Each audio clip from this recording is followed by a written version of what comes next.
ناظرین، قوم سمود کے متعلق تاریخ کے صفحات میں یہ درج ہے کہ وہ پہاڑوں کو تراش کر اپنے لیے رہائشی مکان تعمیر کرتے تھے۔ قوم سمود کا وطن مکہ اور ملک شام کے درمیان ایک علاقہ تھا۔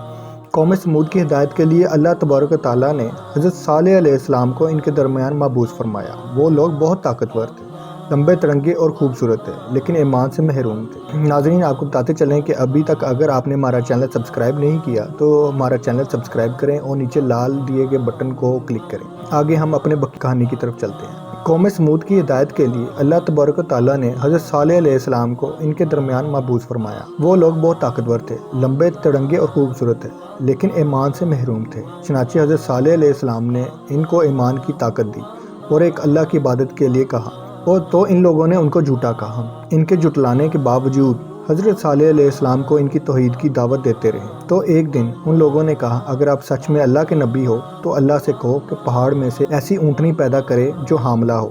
چنانچہ اللہ تعالیٰ نے یہ معجزہ بھی ان کو دکھلا دیا۔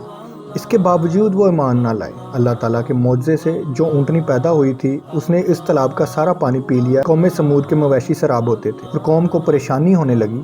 چنانچہ ان لوگوں نے چاہا کہ اس اونٹنی کو قتل کر دیں۔